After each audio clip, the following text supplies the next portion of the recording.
एक महान नेता जो जिसने मुल्क के लिए अपना सर्वस्व दिया, उसके बारे में किताबों के ऊपर किताबें लाके आप टीका करते हैं और आपत्तिजनक उनके बारे में कहते हैं, ये घटिया शब्दों में कहते हैं।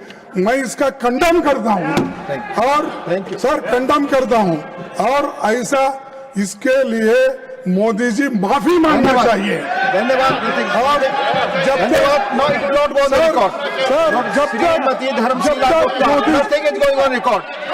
श्रीमती धर्मशीला गुप्ता,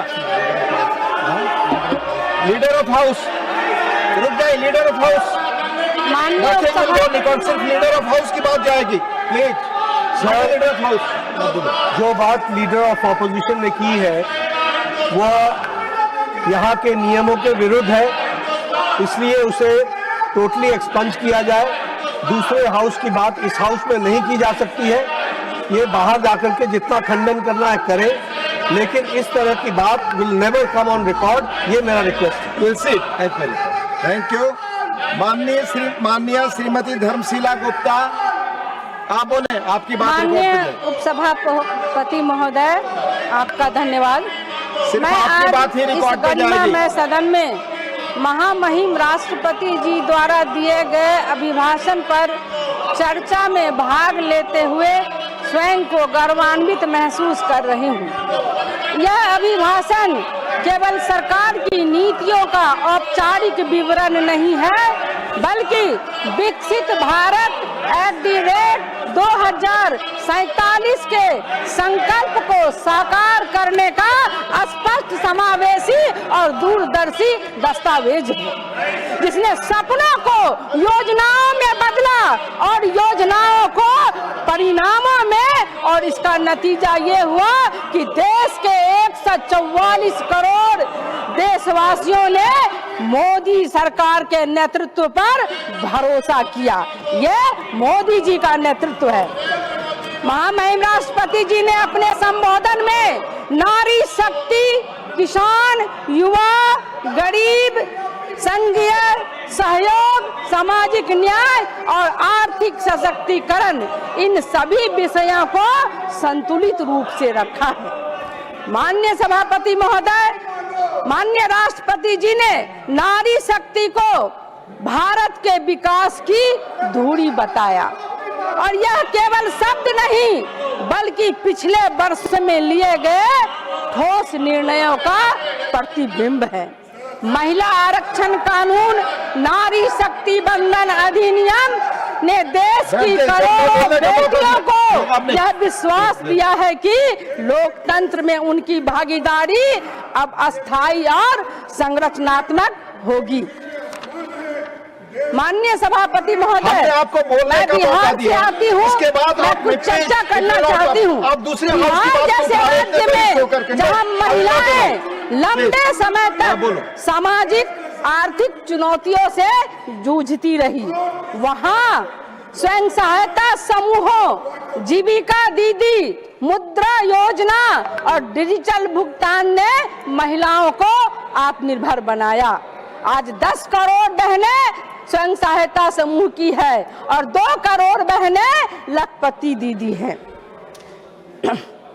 महिलाएं बैंकिंग संवाददाता है, उद्यमी है और पंचायत से लेकर नीति निर्माण तक अपनी भूमिका निभा रही है, जिसमें प्रमुख भूमिका जनधन खाता जैसी योजनाओं की रही।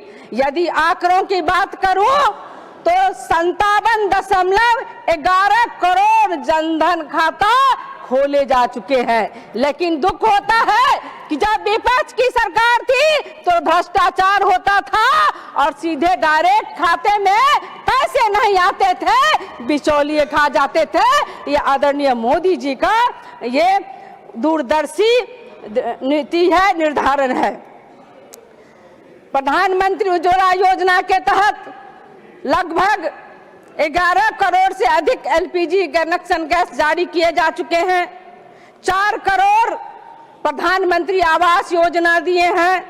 12 करोड़ लगभग उज्ज्वला योजना मिला है। प्रधानमंत्री शौचालय योजना मिला है। और यह सब माननीय नरेंद्र मोदी जी के दूरदर्शी सोच से संभव हो सका है। इतना ही नहीं, 25 करोड़ से अधिक लोग आज गरीबी रेखा से ऊपर हैं। माननीय सभापति महोदय, राष्ट्रपति जी ने शिक्षा और स्वास्थ्य को मानव विकास की आधारशिला बताया है।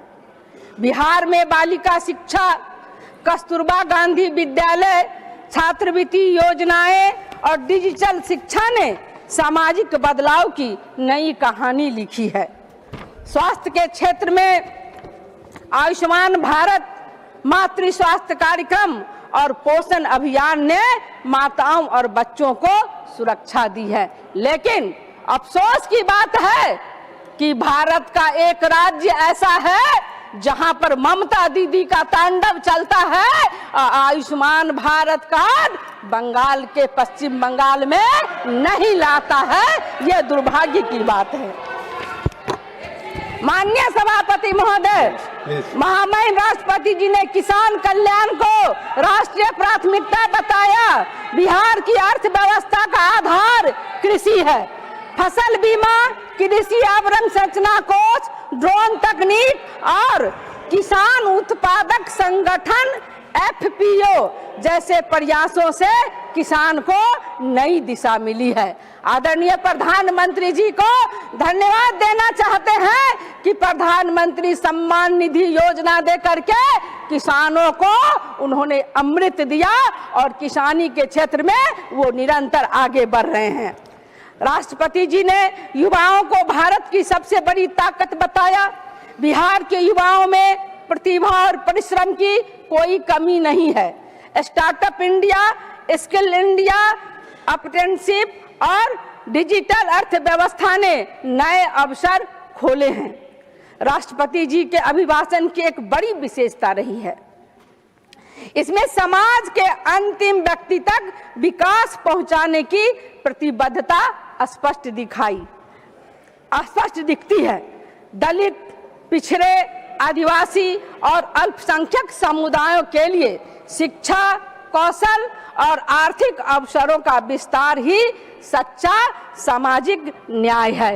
हमारे आदरणीय प्रधानमंत्री जी का सोच है, उनका संकल्प है कि सबका साथ, सबका विकास, सबका प्रयास और सबको विश्वास को लेकर के चलते हैं और विकसित भारत 2047 में उसके संकल्प को लेकर के चलते हैं।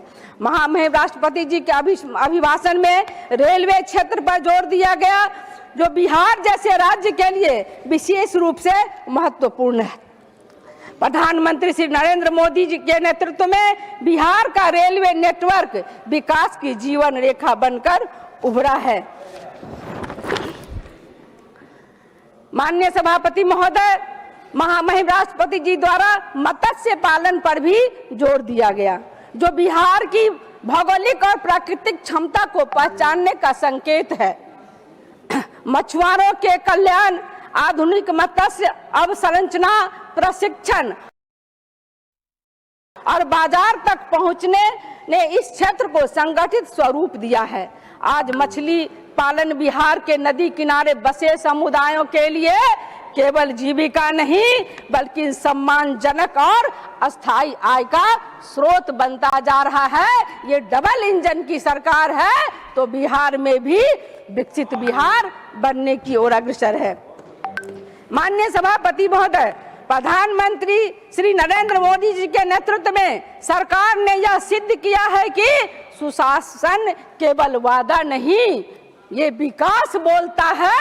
आदरणीय प्रधान सेवक का ये काम बोलता है कि मोदी जी की नीतियों और विश्वास केंद्रीय सोच का खुले दिल से आम जनता ने स्वागत किया है, जिसके उदाहरण बिहार विधानसभा का चुनाव और महाराष्ट्र नगर निगम के चुनावी नतीजे बता रहे हैं। ये सभी परिणाम इस बात का प्रमाण है कि आज का मतदाता विचारधारा से अधिक विकार, घोषणाओं से अधिक परिणाम और राजनीति से अधिक सुशासन को महत्व दे रहा है।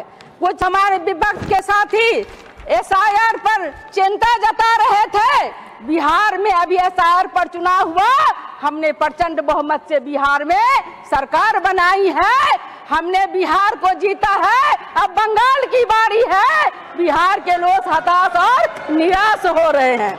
मुझे पूरा विश्वास है आने वाले समय में इन्हीं नीतियों और विकास केंद्रित सोच के साथ बंगाल और दक्षिण भारत की जनता भी मोदी सरकार का खुले दिल से स्वागत करेगी। अंत में मैं महामहिम राष्ट्रपति जी के इस दूरदर्शी और प्रेरक अभिभाषण का पूर्ण समर्थन करती हूँ और माननीय प्रधानमंत्री श्री नरेंद्र मोदी जी के नेतृत्व में भारत को एक सशक्त, विकसित और आत्मनिर्भर राष्ट्र बनाने के संकल्प को दोहराती हूँ। अंत में केवल इतना कहना चाहूंगी कि जब नेतृत्व में नीयत साफ हो और लक्ष्य राष्ट्र हित का हो तो कठिन से कठिन राह भी इतिहास बन जाती है। ये मोदी जी का दृढ़ संकल्प है। आदरणीय उपसभापति महोदय, मैं आपको बताना चाहती हूँ कि बिहार से किशनगंज से सटे पश्चिम बंगाल का बॉर्डर पड़ता है और वहां पर बंगाल राज्य के द्वारा घुसपैठियों का इतना बड़ा तांडव होता है कि बिहार ही नहीं पूरे देश में घुसपैठियों का आवागमन हो रहा है और रोजी रोटी पे असर पड़ रहा है।